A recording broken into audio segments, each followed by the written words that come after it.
Magandang araw po sa inyong lahat, mga minamahal na kapatid mula sa Panginoon.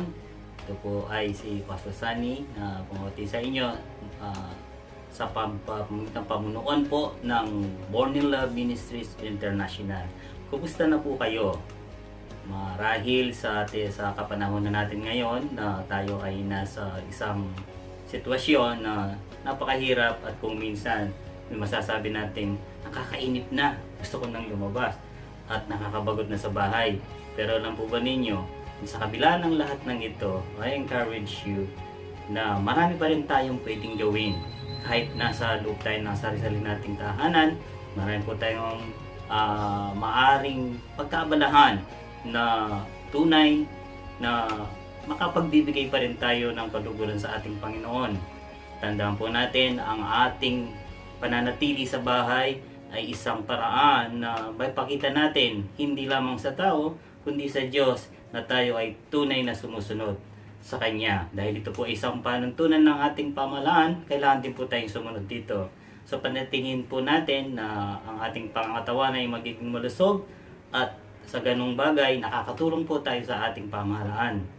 Tandaan natin na din na ang ating Panginoong Jesucristo ay sumunod din sa ganitong panuntunan at siya ay nakakita ng isang magandang halimbawa sa Lucas 2:52. Yan po ang sinasabi niya. At si Jesus ay lumaki na may dunong at nakakalugod sa harapan ng tao at ng Diyos. Yan po ang pwede nating gawin. Kung tayo susunod sa anumang panuntunan ng ating pamahalaan, paano rin tayo sumunod sa panuntunan ng Diyos. At kasama ang isang maganda rito ay habang tayo naghihintay sa ating paglabas sa ating tahanan at magiging malaya, marami po tayong pwedeng gawin. At nakikita natin na ngayon ay magandang panahon at paraan na nakakasama natin ang ating mga mahal sa buhay. At marami din tayong bagay na ngayon ay karoon tayo ng panahon upang sila ay makasama sa pagkakainan at sa lahat ng bagay. Marami pa po yan. At lalo na po, ang hindi natin kalilimutan, yung pananalangin. Yan. At keep yourself busy. At pwede ka pong hindi ka talaga mawawalan ng mga bagay na pwede mong pagkabalahan. Kung ka po ay work from home, maganda yan. Kung hindi naman, well, magtanim, nakakalibang po yan. Mag-isa bahay, at marami pang iba. Pero sa ngayon, ang napakagandang bagay na rin ay yung mapalapit ka sa Diyos kahit po tayo nasa loob ng ating tahanan. Dahil kasama natin at meron tayong mga nakakasama sa bahay, kamukha ng mga anak natin at ang iba pang mga membro ng pamilya. If you cannot help with them now, you can reach them. Meron po tayong mga telepono, meron magbalitaan po tayo at maghanap pa tayo ng mga pwedeng mailubangan. Pero ang mahalaga dito, we need to be keep safe. At kahit po alam po namin na we miss each other, pero ang mahalaga, ang panuntunan muna ng gobyerno ay ang ating sundin at kamukha nun, nagiging panuntunan rin din ng Diyos at tayo ay marunong sumunod sa Kanya. Kaya sa lahat ng bagay, magdalanginan po tayo at magkumustahan at magiging masaya po ang ating mga araw-araw na pamumuhay. Kaya muli po, binabati ko po ang lahat ng aking mga kapatid sa Panginoon ng magandang araw sa ating Diyos.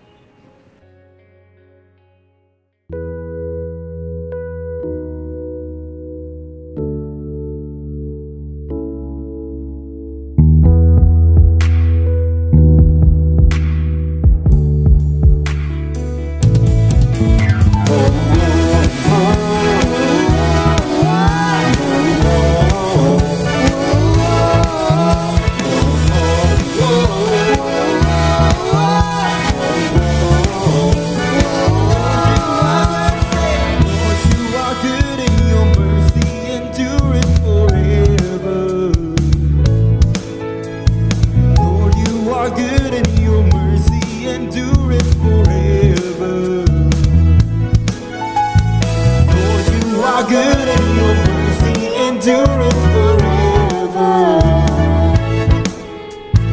Lord, you are good and your mercy endureth forever.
generation to generation, we worship you. Hallelujah, hallelujah, we worship you. Who you are, we worship you. Hallelujah, hallelujah, we worship you. Who you are, who you are, who you are,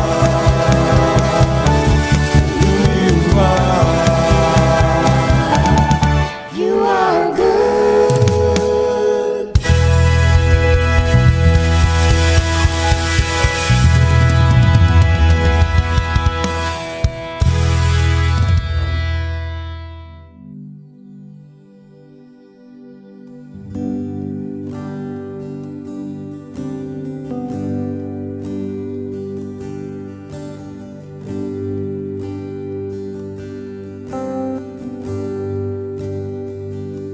Mahal kita, walang hanggan ang iyong biyaya. Buong buhay, hawak mo sa iyong kamay. Mula sa aking pagmula hanggang sa paghimbing, aawitin ko ang kabutihan ng Diyos. Ika'y tapat sa habang buhay, ika'y mabuti magpakailanman. Hanggat ako'y nabubuhay, aawitin ko ang kabutihan ng Diyos.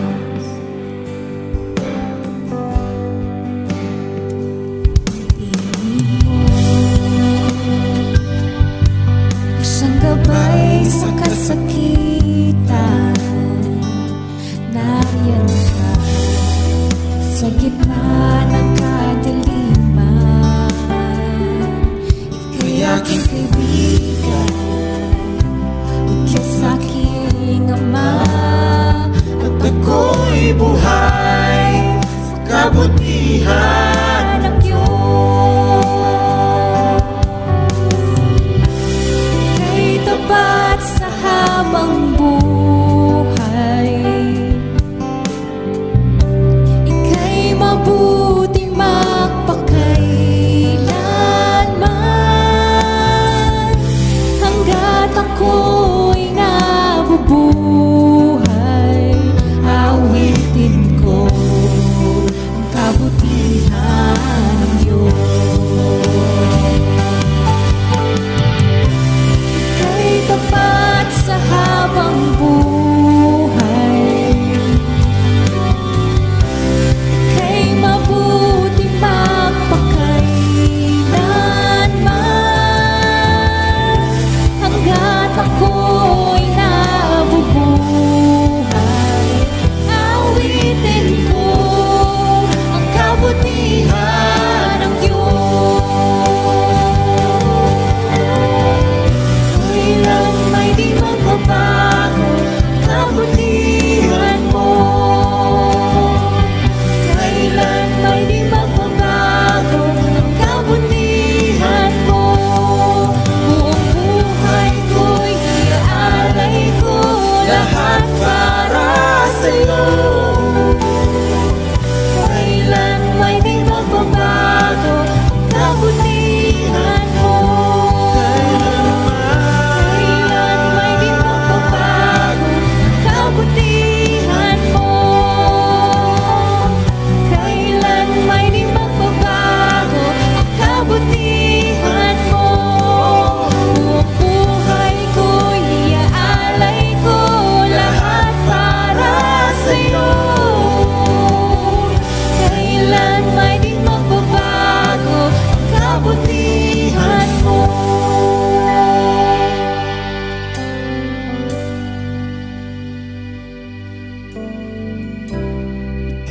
tapat sa habang buhay. Ika'y mabuti magpakailanman. Hanggat ako'y nabubuhay, aawitin ko ang kabutihan ng Diyos.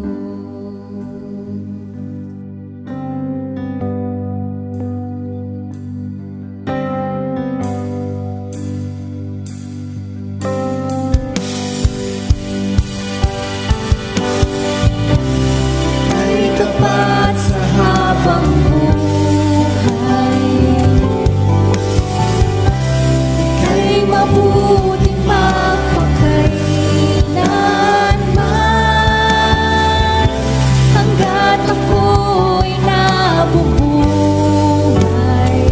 aawitin ko kabutihan ng Diyos. Aawitin ko kabutihan ng Diyos. Aawitin ko kabutihan ng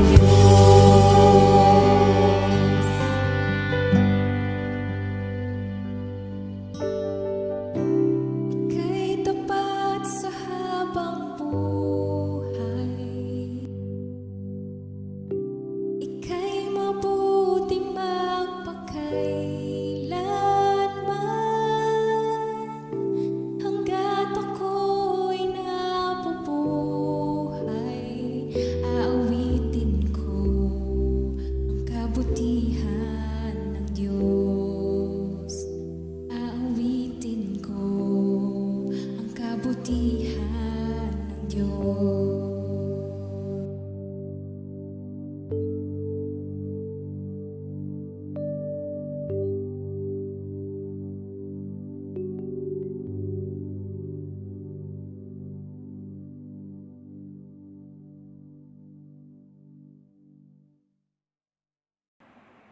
Good day, believers in the Lord.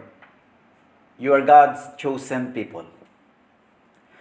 Ako po ay laging dumadalangin sa inyo bilang mga hinirang ng Diyos, na kayo ay pabanalin mula sa kaalaman ng banal na Espiritu Santo,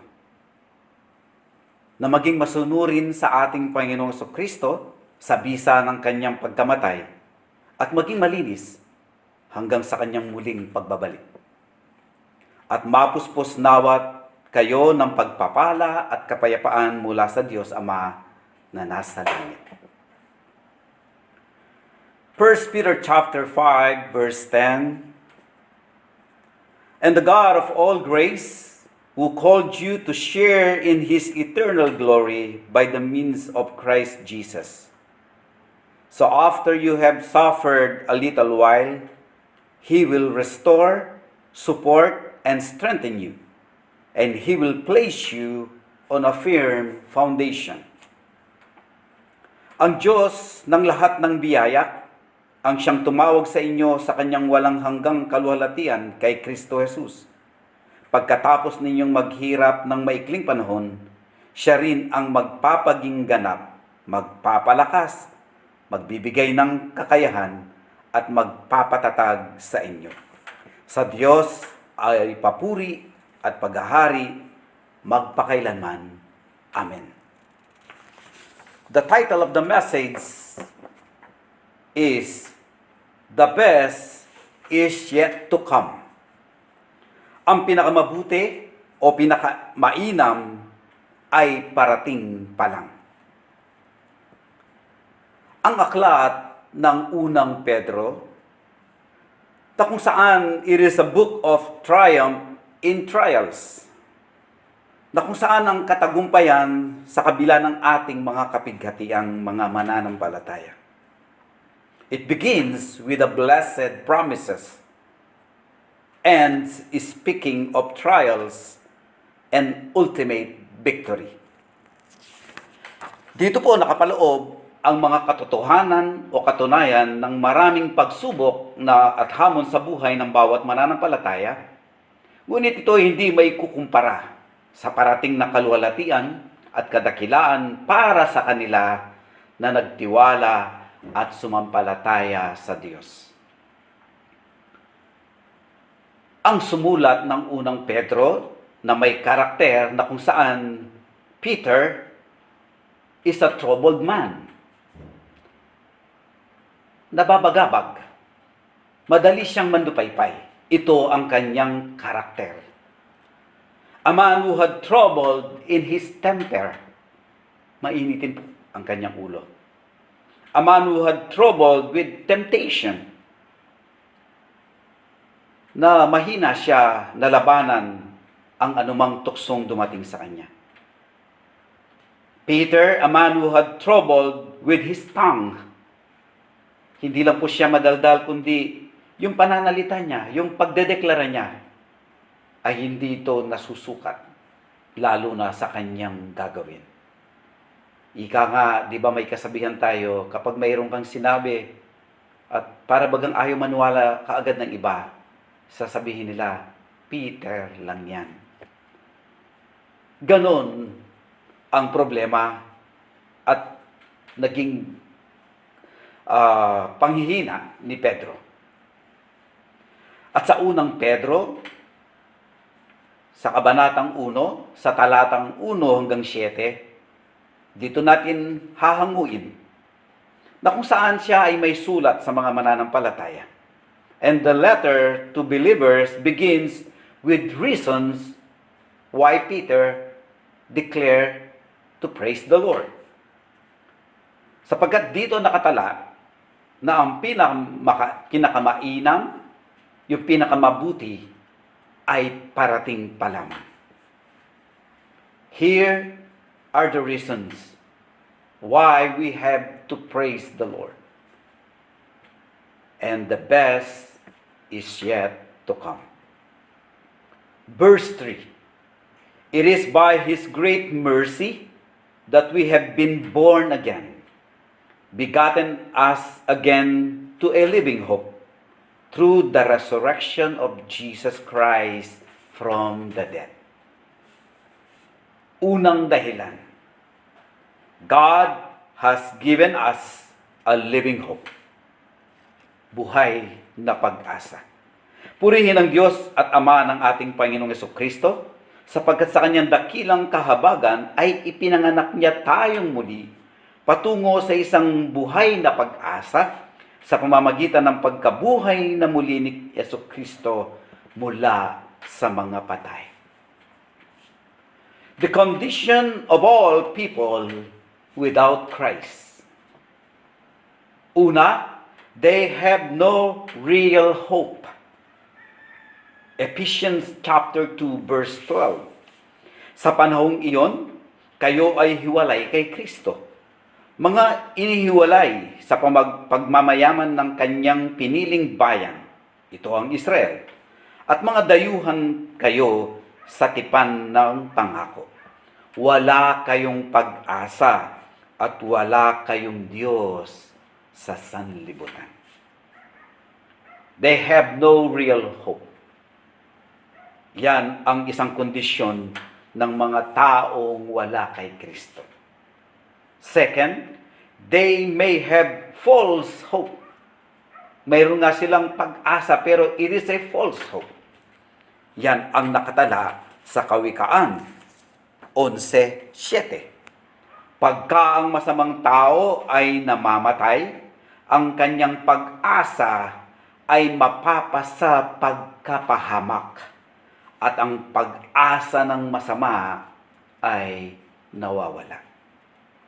Ibig sabihin, ang mga pag-asang ito na kondisyon ng tao sa sanlibutan na wala kay Kristo ay contrary to what Peter's living hope na sinasabi.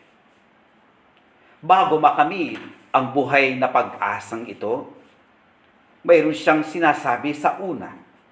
Nasabi niya, sa kanyang dakilang kahabagan ay ipinanganak niya tayong muli patungo sa isang buhay na pag-asa.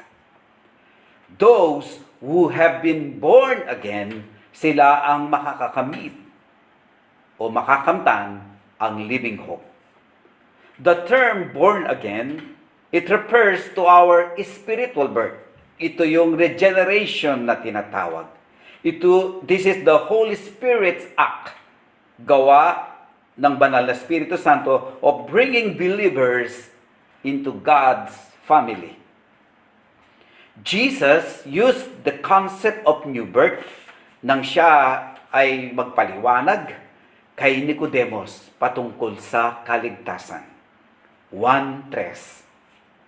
This term, na born again, is wonderful metaphor. Pag sinabing metaphor, ito ay talinghaga.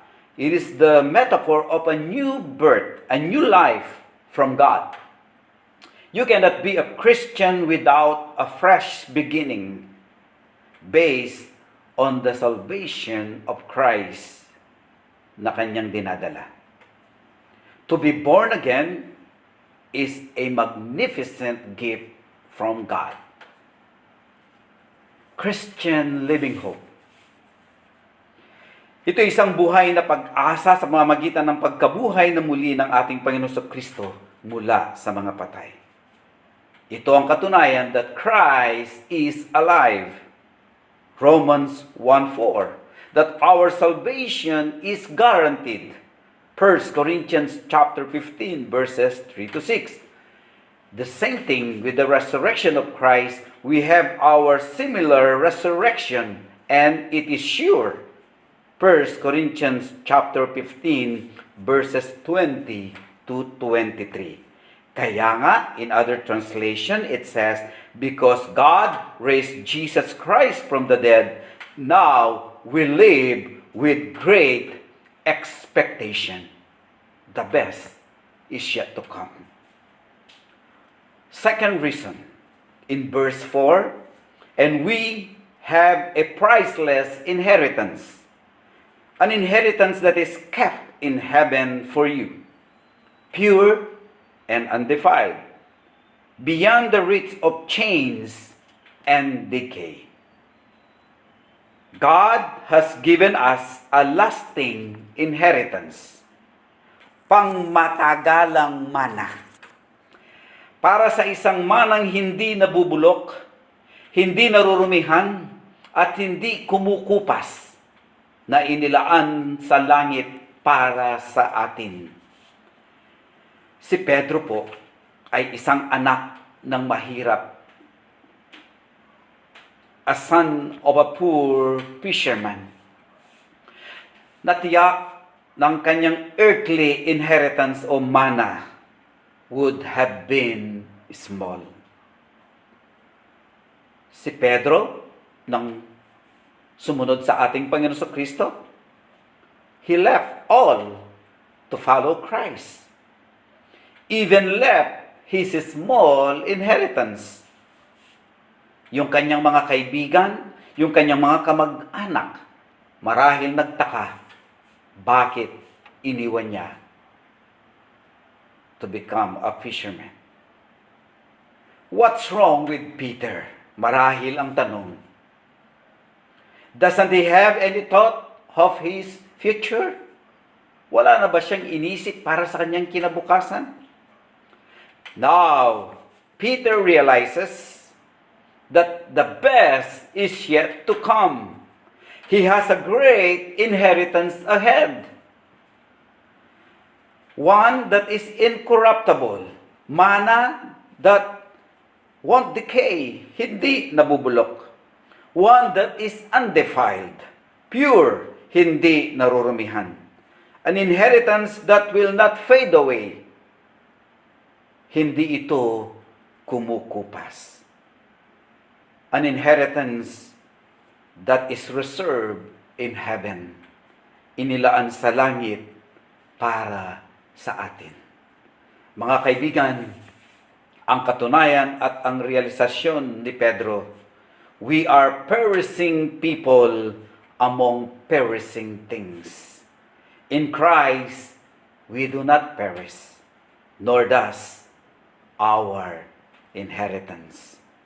Because in Christ, God has given us a lasting inheritance. The third reason in verse 5.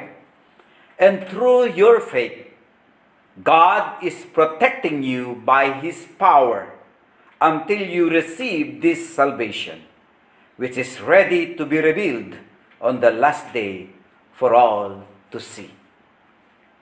God has given us a lifetime of powerful protection.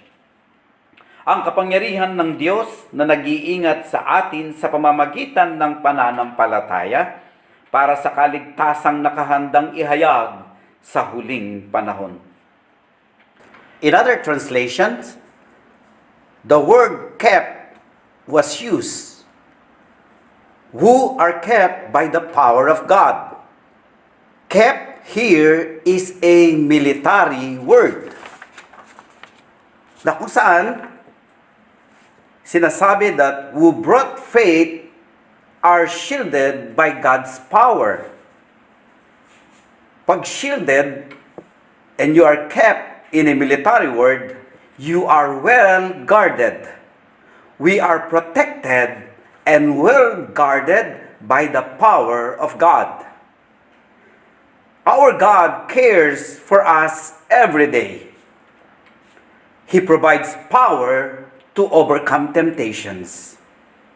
Araw-araw, siya ay kumakalinga sa atin at pinagkakalooban niya tayo ng kapangyarihan at lakas para mapagtagumpayan ang lahat ng mga pagsubok.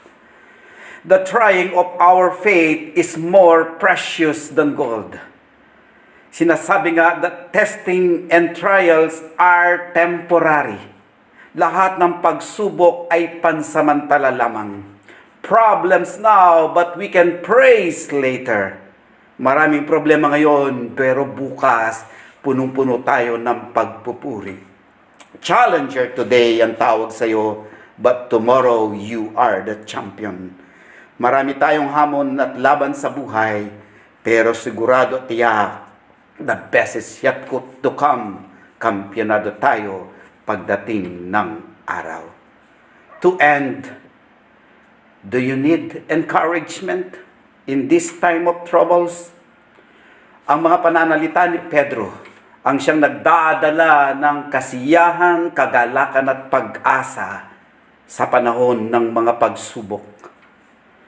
And he bases his confidence on what God has done for us through Christ Jesus. We live with a wonderful expectation.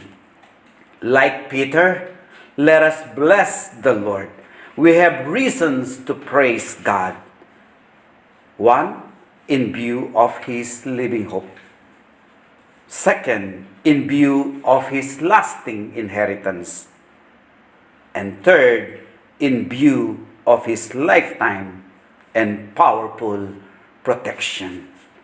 My friend, these are all good reasons as we expect that in our life, in Christ Jesus, the best is yet to come. God bless and keep safe.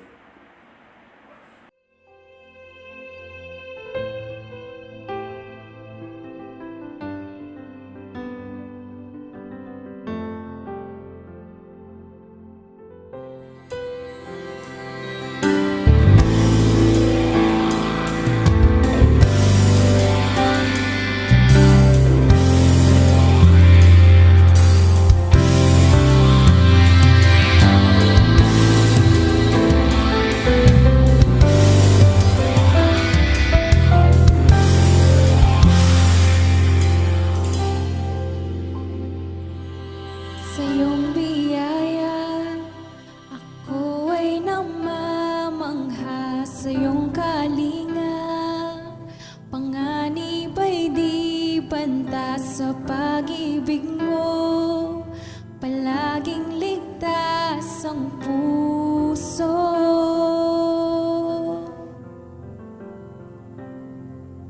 Mangusap ka, lingkod mo'y nakikinig sa ingay man. Bulong mo'y natatangi, pag-asa ikaw, sa'yo puso ko'y tatahan.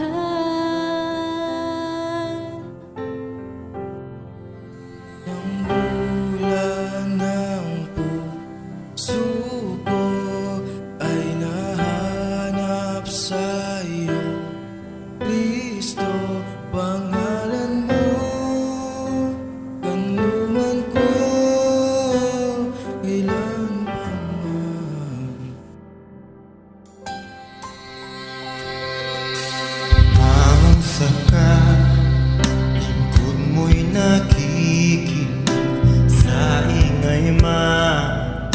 Bulong mo'y natatanong, pag-asa ikaw, sa'yo puso ko'y tataan.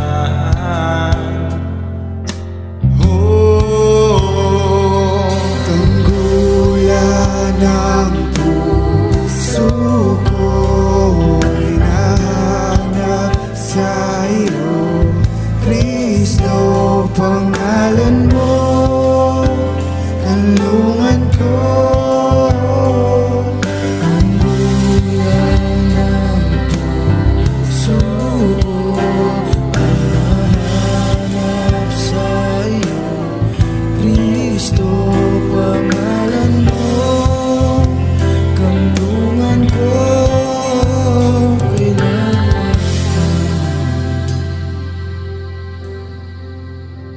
Kailan pa man,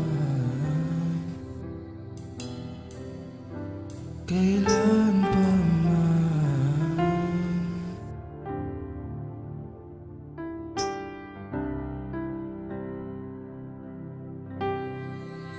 Kailan may dilalayo, ikaw ang kaligtasan ko.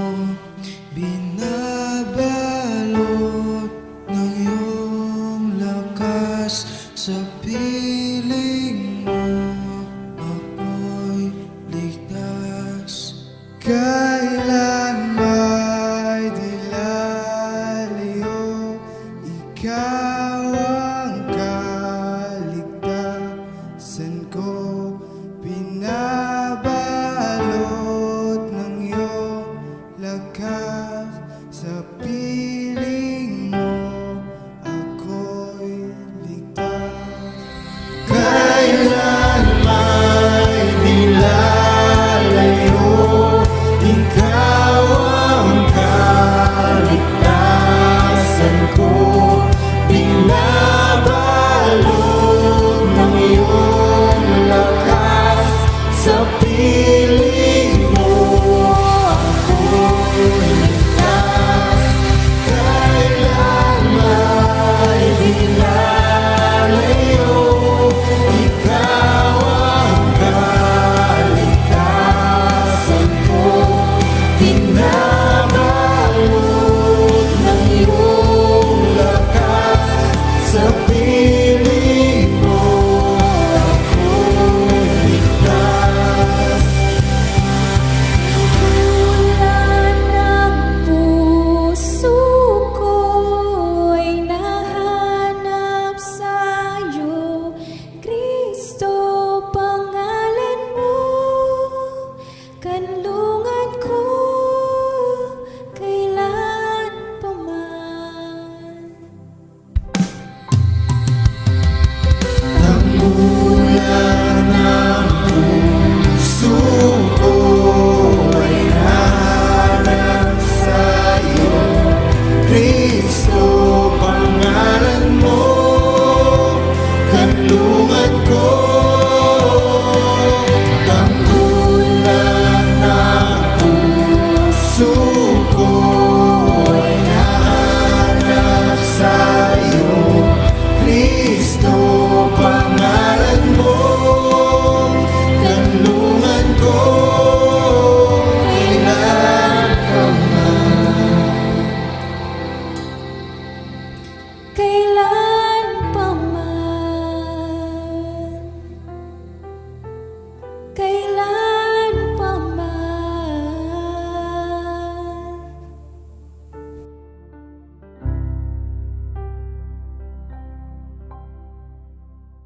Muli, kumusta po kayo? At alam ko na pagpala kayo sa pakikinig ng salita ng Diyos kanina. At na alam ko sa ating kapanahunan ngayon, kailangan natin na marinig ang salita ng Diyos upang makapagpalakas po sa ating pananampalataya. Kung kayo po ay napagpala at nais ninyong maghandog ng sa anumang kaparaanan, we welcome any forms of offerings, tithes, donations, pledges para po mapanatili ang ministry ito, magta ng mga financial na tulong. At papakita po namin sa ating screen kung saan kayo pwedeng magpadala ng inyong mga handog.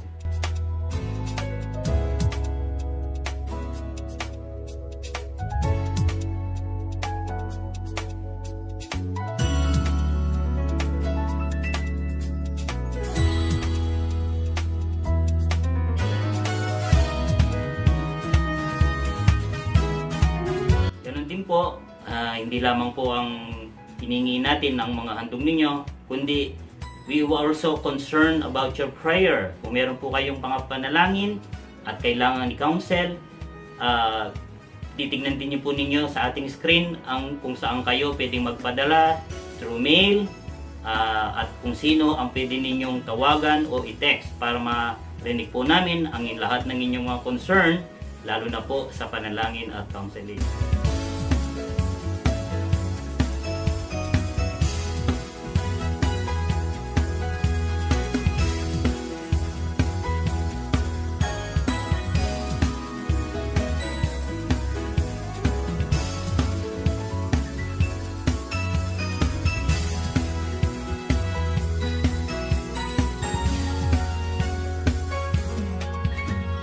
Muli po, sa pangalan po ng pamunuan ng Born in Love Ministry, God bless you all.